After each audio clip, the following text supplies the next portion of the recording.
আসসালামু আলাইকুম রহমতুল্লাহি অবরাকাতু। প্রিয় দিনী ভাই এবং বোনেরা, আজকে আমরা এমন 2 রাকাত নামাজ সম্পর্কে জানব যে 2 রাকাত নামাজ পড়েই আপনি আল্লাহ তাআলার কাছে দুনিয়ার যে কোনো হালাল চাওয়া পাওয়া উপস্থাপন করলে আল্লাহ তাআলা আপনার সেই চাওয়া পাওয়া পূরণ করবেন। প্রিয় দিনী ভাই এবং বোনেরা, আমাদের অনেক চাওয়া পাওয়া থাকে। কারো ঋণ রয়েছে পাহাড় পরিমাণ, কারো বিপদ রয়েছে, কারো ঘরে খাবার নাই, অভাব অনটন দারিদ্রতা, কারো হতাশা, কারো পেরেশানি, দুশ্চিন্তা, এমন যত প্রকার সমস্যা আছে সব সমস্যা, দুনিয়ার সব সমস্যা এই 2 রাকাত নামাজের মাধ্যমেই সমাধান হওয়া সম্ভব যদি আপনি এই 2 রাকাত নামাজ সঠিকভাবে নিয়ম মেনে আদায় করতে পারেন এবং এই 2 রাকাত নামাজ শেষে আল্লাহ তাআলার কাছে প্রার্থনা করতে পারেন। তো আমরা আজকে সেই 2 রাকাত নামাজ শিখব। 2 রাকাত নামাজকে আমরা সালাতুল হাজত বলে থাকি বা প্রয়োজন পুরা করার নামাজ। আপনি এই 2 রাকাত নামাজ পড়লে আপনি যা কিছু চাইবেন, আপনার যে মনের আশাগুলো রয়েছে এই মনের আশা পূরণ হয়ে যাবে ইনশাআল্লাহ।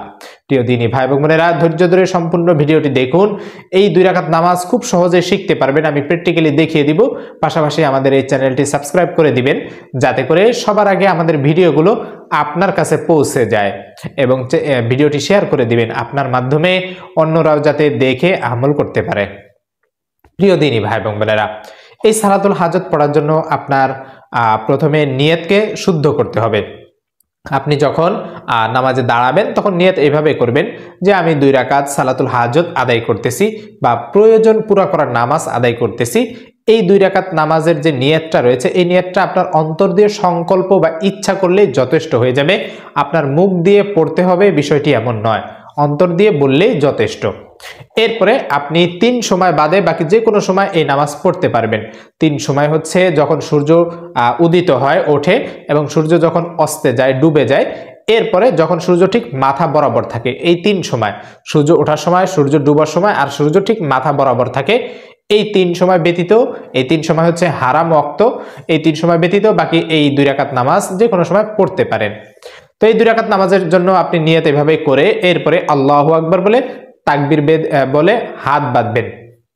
হাত বাঁধার পরে আপনি প্রথমে সানা পড়বেন, সুবহানাকাল্লাহুম্মা ওয়া বিহামদিকা ওয়া তাবারাকা ইসমুকা ওয়া তাআলা জাদ্দুকা ওয়া লা ইলাহা গায়রুক। এরপরে আউযু বিল্লাহি মিনাশ শাইতানির রাজিম বিসমিল্লাহির রহমানির রহিম বলে সূরা ফাতিহা পড়বেন। সূরা ফাতিহা পড়ার পরে আপনি ধরেন দুইটা সূরা জানেন, যেহেতু নামাজ 2 রাকাত, 2টা সূরা জানলেই যথেষ্ট, সূরা ফালাক, সূরা নাস। তো আপনি সূরা ফাতিহা পড়ার পরে বিসমিল্লাহির রহমানির রহিম সূরা ফালাক পড়বেন। বিসমিল্লাহির রহমানির রহিম বলে সূরা ফালাক, কুল আউযু বিরাব্বিল ফালাক মিন শাররি মা খালাক ওয়া মিন শাররি গাসিকিন ইযা ওয়াকাব ওয়া মিন শাররিন নাফাসাতি ফিল উকাদ ওয়া মিন শাররি হাসিদিন ইযা হাসাদ। আপনি এরপরে আল্লাহু আকবার বলে রুকুতে চলে যাবেন। রুকুতে যাওয়ার পরে রুকুর তাসবিহ পড়বেন, সুবহানা রাব্বিল আযীম, সুবহানা রাব্বিল আযীম, সুবহানা রাব্বিল আযীম। এরপরে সামি আল্লাহু লিমান হামিদা রব্বানা লাকাল হামদ বলে দাঁড়িয়ে যাবেন। দাঁড়ানোর পরে ছোট্ট একটা দোয়া রয়েছে, এটা পড়লে আপনি পারলে পড়বেন যে হামদান কাসীরান তাইয়্যিবান মুবারাকান ফি। এরপরে আল্লাহু আকবার বলে সিজদায় চলে যাবেন। সিজদা তাসবিহ পড়বেন, সুবহানা রাব্বিল আলা, সুবহানা রাব্বিল আলা, সুবহানা রাব্বিল আলা। এরপরে আল্লাহু আকবার বলে বসবেন। এই বসার সময় ছোট্ট একটা দোয়া রয়েছে, আপনি পারলে এই দোয়াটাও পড়বেন, রব্বি গফিরলি অথবা আল্লাহুম্মা গফিরলি। এরপরে আল্লাহু আকবার বলে দ্বিতীয় সিজদা দিবেন, সিজদা তাসবিহ পড়বেন, সুবহানা রাব্বিয়াল আলা, সুবহানা রাব্বিয়াল আলা, সুবহানা রাব্বিয়াল আলা। এরপরে আল্লাহু আকবার বলে দাঁড়িয়ে যাবেন। দাঁড়ানোর পরে আপনার 1 রাকাত শেষ হলো। এরপরে আবার আউযু বিল্লাহি বিসমিল্লাহ পড়ে সূরা ফাতিহা পড়বেন, আবার বিসমিল্লাহ পড়ে সূরা ফাতিহার পরে সূরা নাস পড়বেন। বিসমিল্লাহির রহমানির রহিম, কুল আউযু বিরাব্বিন নাস মালিকিন নাস ইলাহিন নাস মিন শাররিল ওয়াসওয়াসিল খান্নাস আল্লাযী ইউওয়াসউইসু ফি সুদুরিন নাস মিনাল জিন্নাতি ওয়ান নাস। বাস এইভাবে আপনার যখন সূরা নাস শেষ হবে আবার আল্লাহু আকবার বলে রুকুতে যাবেন, রুকুর তাসবিহ পড়বেন 3 বার, সামি আল্লাহু লিমান হামিদা রব্বানা লাকাল হামদ বলে দাঁড়িয়ে যাবেন। দাঁড়ানোর পরে এরপরে হামদান কাসীরান তাইয়্যিবান মুবারাকান ফি, এই ছোট্ট দোয়াটা পড়বেন। এই ছোট্ট দোয়াটা পড়ার পরে এরপরে আবার আল্লাহু আকবার বলে আপনি সিজদায় চলে যাবেন। সিজদা যাওয়ার পরে সিজদা তাসবিহ পড়বেন, সুবহানা রাব্বিল আলা, সুবহানা রাব্বিল আলা, সুবহানা রাব্বিল আলা। এরপরে প্রথম সিজদা শেষ, উঠবেন আল্লাহু আকবার বলে, এবার দ্বিতীয় সিজদার জন্য যাবেন। দ্বিতীয় সিজদায় গিয়ে এরপরে আপনি সিজদা তাসবিহ পড়বেন, এরপরে আল্লাহু আকবার বলে বসবেন। আপনার একবার শেষ বৈঠক, শেষ বৈঠকে তাশাহুদ, দুরুদ শরীফ, দোয়া মাসুরা।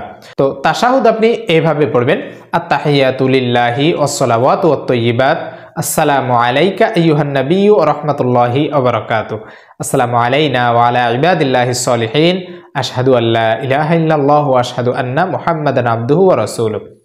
এরপরে আপনি দুরূদ শরীফ পড়বেন, আল্লাহুম্মা সাল্লি আলা মুহাম্মাদ ওয়া আলা আলি মুহাম্মাদ কামা সাল্লাইতা আলা ইব্রাহিম ওয়া আলা আলি ইব্রাহিম ইন্নাকা হামিদুম মাজিদ। আল্লাহুম্মা বারিক আলা মুহাম্মাদ ওয়া আলা আলি মুহাম্মাদ কামা বারাকতা আলা ইব্রাহিম ওয়া আলা আলি ইব্রাহিম ইন্নাকা হামিদুম মাজিদ। এরপরে দোয়া মাসুরা পড়বেন, আল্লাহুম্মা ইন্নী যালামতু নাফসি যুলমান কাসীরা ওয়া লা ইয়াগফিরুয যুনুবা ইল্লা আনতা ফাগফিরলি মাগফিরাতাম মিন ইনদিকা ওয়ারহামনি ইন্নাকা আনতাল গফুরুর রহিম। এরপরে আসসালামু আলাইকুম রাহমাতুল্লাহ, আসসালামু আলাইকুম রাহমাতুল্লাহ। এই যে আপনার 2 রাকাত সালাতুল হাজত শেষ। এখন আপনি মুনাজাত করবেন। মুনাজাত করার শুরুতে আপনার যে নিয়ম কানুনগুলো রয়েছে এই নিয়ম কানুনগুলো পড়ে এরপরে দোয়া করবেন। নিয়ম কানুন হচ্ছে, শুরুতে আপনি কয়েকবার ইস্তেগফার পড়বেন, অর্থাৎ আস্তাগফিরুল্লাহ আস্তাগফিরুল্লাহ অথবা আস্তাগফিরুল্লাহ ওয়া আতুবু ইলাইহি, বা তওবার শ্রেষ্ঠ যে দোয়াটা রয়েছে সেই তওবার শ্রেষ্ঠ ইস্তেগফারটাও পড়তে পারেন। আল্লাহুম্মা আনতা রাব্বি লা ইলাহা ইল্লা আনতা খালাকতানি ওয়া আনা আবদুকা ওয়া আনা আলা আহদিকা ওয়া ওয়া'দিকা মাসতাতাতু আউযু বিকা মিন শাররি মা সানাতু আবুউ লাকা বিনি'মাতিকা আলাইয়া ওয়া আবুউ বিযামবি ফাগফিরলি ফাইন্নাহু লা ইয়াগফিরুয যুনুবা ইল্লা আনতা। এইভাবে আপনি যখন তওবার শ্রেষ্ঠ দোয়াটা পড়বেন, আল্লাহ তাআলা আপনাকে একেবারে নিষ্পাপ করে দিবেন, একেবারে নিষ্পাপ হয়ে যাবেন। এই জন্য এই তওবার দোয়াগুলো আমাদের মুখস্থ থাকা দরকার। তো মুনাজাতের শুরুতে আপনি তওবার দোয়াটা পড়বেন, তওবার দোয়া বা সাইয়্যিদুল ইস্তিগফার পড়ে এরপরে কমপক্ষে 3 বার দুরূদ শরীফ পড়বেন। যেই দুরূদ আপনি পারেন, আমরা এই যে নামাজের ভিতরে দুরূদ ইব্রাহিম পড়ি, দুরূদ ইব্রাহিম পড়বেন, অথবা একেবারে সংক্ষিপ্ত দুরূদ যেটা সাল্লাল্লাহু আলাইহি ওয়াসাল্লাম পারলে এটাও পড়বেন, বা দুরূদের যেই ভাষ্যগুলো রয়েছে এগুলো আপনি পড়তে পারেন। তো এই দুরূদ পড়ার পরে এরপরে আপনি আল্লাহ তাআলার কাছে দুহাত তুলবেন। দুহাত তুলে আপনার 2 ফোঁটা চোখের পানি ফেলবেন, অঝরে কাঁদবেন যে আল্লাহ, আমার এই সমস্যাগুলো রয়েছে, এই সমস্যাগুলো দূর করার জন্য একমাত্র তুমিই পারো, এছাড়া দুনিয়ার আর কারো ক্ষমতা নেই এই সমস্যাগুলো দূর করবে। এইভাবে নিজের অপারগতা স্বীকার করবেন। নিজের অপারগতা স্বীকার করে আল্লাহ তাআলা বড়ত্ব প্রকাশ করবেন, আল্লাহ তাআলার কাছে এইভাবে সাহায্য চাইবেন। এরপরে পারলে মুনাজাতের ভিতরে এই ছোট্ট দোয়াটা পড়বেন, আল্লাহুম্মা ইন্নী আসআলুকা বিআন্নী আশহাদু আন্নাকা আনতাল্লাহু লা ইলাহা ইল্লা আনতা আল আহাদুস সামাদ আল্লাযী লাম ইয়ালিদ ওয়া লাম ইউলাদ ওয়া লাম ইয়াকুল লাহু কুফুয়ান আহাদ। এইভাবে এই দোয়াটাও পড়বেন। এটা হচ্ছে মনের আশা পূরণের দোয়া। যে ব্যক্তি এই দোয়াটা পড়ে বা এই ইসমে আজমটা পড়ে, আল্লাহ তাআলা তার সব চাওয়া পাওয়া পূরণ করে থাকেন। তাহলে আপনি মুনাজাতের শুরুতে এভাবে দুরূদ পড়ে আল্লাহ তাআলার প্রশংসা করে ইস্তিগফার পড়ে আপনি যখন মুনাজাত করবেন, ইনশাআল্লাহ দেখবেন যে আপনার দুনিয়ার যত প্রকার হালাল চাওয়া পাওয়া রয়েছে সব হালাল চাওয়া পাওয়া আল্লাহ তাআলা পূরণ করবেন। শুধুমাত্র আমরা নিয়ম কানুনগুলো জানি না, আমরা আল্লাহ তাআলার কাছে চাইতে পারি না। আল্লাহ তাআলার ভান্ডারে কম নাই, শুধু আমাদের চাওয়ার সিস্টেমটা জানতে হবে। এখন রমজান মাস চলতেছে, আমি যখন ভিডিওটা করতেছি ঠিক এই সময় আপনি দোয়া করবেন। এমন সময় তাহাজ্জুদের সময় রয়েছে, সাহরির সময় রয়েছে, এরপরে ইফতারের সময় রয়েছে।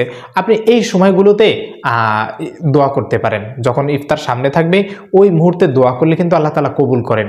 কারণ আল্লাহ তাআলা দেখেন যে বান্দার সামনে খাবার রয়েছে, কিন্তু আমার ভয়ে বান্দা একটা পানি, একটা ছোলার টুকরা, একটা খেজুর বা এক টুকরা আপেল, এই যে খাবারগুলো রয়েছে এত সুস্বাদু খাবার, কিন্তু বান্দা আমার ভয়ে একটা খাবারও স্পর্শ করছে না। তাহলে একটু চিন্তা করে যে কতটা তাকওয়া, কতটা আল্লাহ তাআলার ভয় আমাদের অন্তরে রয়েছে। তো এই জন্য এই সময় যদি আল্লাহ তাআলার কাছে দোয়া করা যায়, আল্লাহ তাআলা সেই বান্দার দোয়া কবুল করবেন ইনশাআল্লাহ। তো প্রিয় দিনী ভাই এবং বোনেরা, আমরা চেষ্টা করব এই সময়গুলোতে বেশি বেশি আল্লাহ তাআলার কাছে দোয়া করার জন্য এবং নিজেদের অপারগতা স্বীকার করে আমাদের প্রয়োজনগুলো আল্লাহ তাআলার কাছে উপস্থাপন করার জন্য।